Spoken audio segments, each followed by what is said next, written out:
Le vrai révolutionnaire, c'est l'homme heureux, et non l'idéaliste ou le malheureux qui cherche à fuir. Et l'homme heureux n'est pas celui qui croule sous les possessions.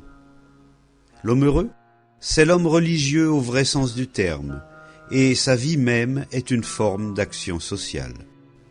Mais si vous devenez simplement l'un de ces innombrables travailleurs sociaux, votre cœur restera vide.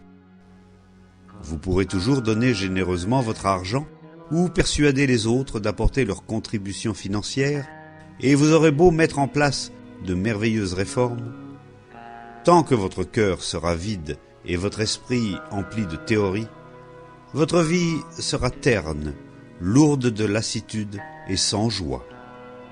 Lorsque l'éducation se limite à transmettre un savoir et à préparer l'étudiant à un travail, qu'elle ne sert qu'au maintien des idéaux et qu'elle lui enseigne le souci exclusif de sa propre réussite, bien sûr que l'homme devient dur et indifférent.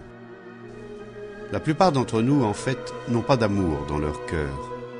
Jamais nous ne contemplons les étoiles, jamais nous ne savourons le murmure de l'eau, jamais nous ne regardons danser la lumière de la lune sur les eaux vives d'un torrent, jamais nous ne suivons du regard un oiseau en vol. Notre cœur ne sait pas chanter. Nous sommes toujours affairés.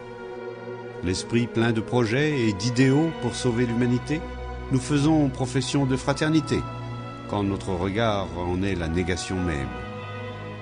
C'est pourquoi il est essentiel d'avoir une éducation digne de ce nom tant qu'on est jeune, qu'on a le cœur ouvert, sensible, enthousiaste.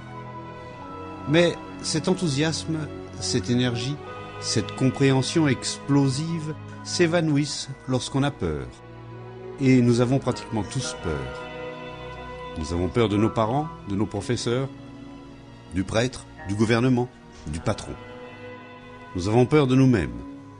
C'est ainsi que la vie devient synonyme de peur et de ténèbres. Et voilà pourquoi l'homme a le cœur si dur.